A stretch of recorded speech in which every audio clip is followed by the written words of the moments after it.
নমস্কার, নিউজ ভ্যানগার্ডের পর্দায় আপনাদের প্রত্যেককে স্বাগত। আপনাদের সাথে এই মুহূর্তে আমি রয়েছি শতাব্দী। চোখ রাখবো আজকের গুরুত্বপূর্ণ খবরগুলোর দিকে। তবে সর্বপ্রথমে নজর রাখবো এবার বাংলাদেশের দিকে, কেননা ইতিমধ্যেই আমাদের কাছে যে তথ্য রয়েছে যে ছাত্র যুব আন্দোলনকে কেন্দ্র করে থমথমে পরিবেশ ঢাকা সহ বাংলাদেশের বিভিন্ন জায়গায়। ঢাকা বিশ্ববিদ্যালয় তো বটেই, কার্যত বাংলাদেশের অন্যান্য বিশ্ববিদ্যালয়গুলিতেও ইতিমধ্যে বিভিন্ন সতর্কবার্তা জারি করা হয়েছে। ছাত্র আন্দোলনে আজও উত্তপ্ত হয়ে উঠেছে রাজধানী ঢাকা। স্কুল কলেজ সাময়িকভাবে বন্ধ রাখার কথা বলা হচ্ছে এবং শান্তি ফেরাতে এবার নরমে গরমে ছাত্রদের বার্তা দিল শেখ হাসিনা সরকার। ছাত্র আন্দোলন নিয়ে উত্তপ্ত বাংলাদেশের রাজনৈতিক মহল। বিস্তারিত জানার জন্য আমাদের সাথে রয়েছে খালিদ হোসেন। খালিদ দা, এই যে আমরা দেখতে পেলাম ছাত্র যুব আন্দোলনকে কেন্দ্র করে এক প্রকার থমথমে পরিস্থিতি, কি হয়েছে যদি একটু গোটা বিষয়টা স্পষ্ট করো। আপনাকে ধন্যবাদ।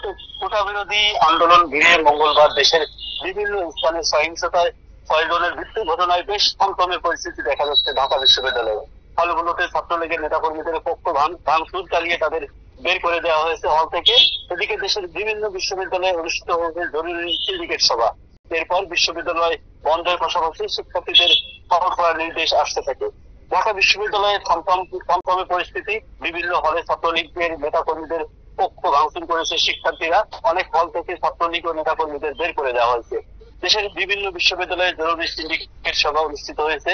সিলেট শাহজালাল বিজ্ঞান ও প্রযুক্তি বিশ্ববিদ্যালয়ে অনির্দিষ্টকালের জন্য বন্ধ ঘোষণা করেছে প্রশাসন। বিকেল 3টার মধ্যে শিক্ষার্থীদের হল খোলার নির্দেশ দেওয়া হয়েছে এই সিন্ডিকেট সভায়। ঢাকা বিশ্ববিদ্যালয়ের সিন্ডিকেট জরুরি সভা শেষে শিক্ষার্থীদের সন্ধ্যা 6টার মধ্যে হল খোলার নির্দেশ দেওয়া হয়েছে। রাজশাহী বিশ্ববিদ্যালয়ের প্রতি সংস্কারের দাবিতে আন্দোলনকারীরা শিক্ষার্থীরা ক্যাম্পাসে বিক্ষোভ করেছে। হল ছেড়েছে অনেক শিক্ষার্থী। জাহাঙ্গীরনগর বিশ্ববিদ্যালয় থেকেও হল ছেড়েছে অনেক শিক্ষার্থী। এদিকে এই সার্বিক পরিস্থিতি নিয়ে ক্ষমতাসীন আওয়ামী লীগের সাধারণ সম্পাদক দলীয় নেতাকর্মীদের প্রস্তুতি নেওয়ার আহ্বান জানিয়েছেন।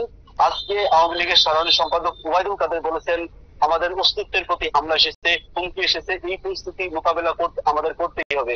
কাজেই আপনারা ওয়ার্ডে ওয়ার্ডে প্রস্তুত হয়ে যান। মূলত আজকে একটি মত বিনিময় সভায় ওবায়দুল কাদের এই কথাগুলো বলছেন। এছাড়াও আমরা দেখতে পাচ্ছি যে বুধবার বেলা 1টার দিকে জাহাঙ্গীরনগর বিশ্ববিদ্যালয়ে হল বন্ধ হল খোলার ঘোষণা দিতে আসেন বিশ্ববিদ্যালয়ের রেজিস্ট্রার আবু হাসান।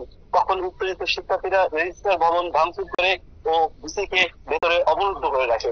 রেজিস্ট্রার ভবনে হামলার ঘটনার পর প্রধান ফটক দিয়ে অসংখ্য পুলিশ ডিউটি ওটিসি কার সহ এখন পুলিশ আর শিক্ষার্থীর মুখোমুখি অবস্থানে বলে জানা গেছে। এই সার্বিক পরিস্থিতিতে আজকে বাংলাদেশের বিরোধী রাজনৈতিক দল সহ বেশ কয়েকটা রাজনৈতিক দল গতকালকে যারা নিহত হয়েছে তাদের এই নিহতদের বিষয়ে গায়েবানা জানাজা অনুষ্ঠিত হয়েছে। এছাড়াও আজকে বিভিন্ন বিশ্ববিদ্যালয় ক্যাম্পাসে আন্দোলনকারী শিক্ষার্থীরা তাদের ক্যাম্পাসে তালা লাগিয়ে দিয়েছেন। খালিদ দা, একটি বিষয় জানতে চাইবো, এই ছাত্র আন্দোলনের তেজ তো ক্রমশই বাড়ছে বাংলাদেশ জুড়ে, তো সেক্ষেত্রে সেখানে কি কোনো হতাহতের কোনো খবর পাওয়া গেছে বা কোনো ছাত্র আহত হয়েছেন এমন কোনো খবর কি দেখা গেছে? গতকাল 6 জন মারা গেছে। ঢাকা সহ দেশের বিভিন্ন জায়গায় 6 জন শিক্ষার্থী মারা গেছে পুলিশের গুলিতে, এবং তারপর থেকেই মূলত অগ্নিগর্ভ হয়েছে ঢাকা সহ বাংলাদেশের অবস্থা। আজকে এর প্রতিবাদে গতকালকে 6 জন শিক্ষার্থী নিহত হয়েছে পুলিশ এবং আন্দোলনকারীদের সঙ্গে সংঘর্ষে, এবং তার প্রতিবাদে আজকে বেশ কয়েকটা বিরোধী রাজনৈতিক দল ঢাকায় তারা কালো পতাকা মিছিল করেছে, গায়েবানা জানাজা করেছে। এই বিষয়গুলো নিয়ে আজকে ঢাকার পুরনো পল্টন এলাকায় আইন শৃঙ্খলা বাহিনীর সাথে বিএনপি নেতাকর্মীদের ধাওয়া পাল্টা দেওয়া হয়েছে, এবং সারা শহর জুড়ে মূলত পুলিশ এবং আইন শৃঙ্খলা রক্ষাকারী বাহিনী, আধা সামরিক বাহিনী, বিজিবি মোতায়েন করা হয়েছে। বিএনপির মিডিয়া সেলের পক্ষ থেকে জানানো হয়েছে আজকে 1টার দিকে তাদের যে গায়েবানা জানাজা সেখান থেকে বেশ কয়েকজনকে পুলিশ আটক করেছে।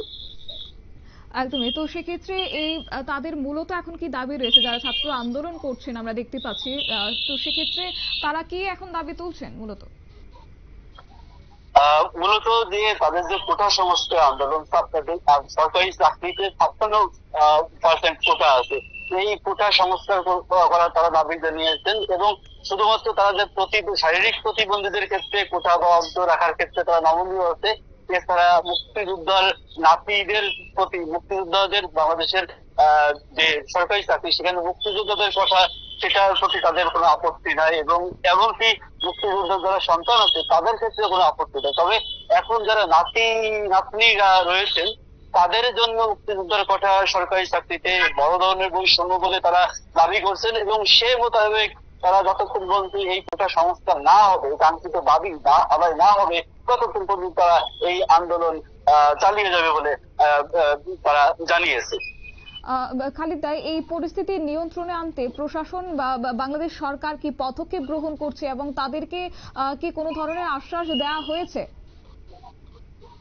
এখনো পর্যন্ত আমরা আনুষ্ঠানিকভাবে সরকারের কোনো পর্যায়ের পক্ষ থেকে কোনো এই সংক্রান্ত আনুষ্ঠানিক কোনো বক্তব্য দেখিনি। তবে যেটা জানতে পেরেছি যে সরকারের ভেতরে একটি অংশ এই পরিস্থিতির জন্য নিয়ন্ত্রণের জন্য আন্দোলনকারীদের সাথে আলোচনার চিন্তা করছে। তবে যে কোনো উপায়ে তারা এই পরিস্থিতি দমন করতে চায়, সেক্ষেত্রে ক্ষমতাসীন আওয়ামী লীগের সর্বোচ্চ রাজনৈতিক শক্তি এবং প্রশাসনিক সর্বোচ্চ শক্তি দিয়ে তারা এই পরিস্থিতি নিয়ন্ত্রণ করতে চায়।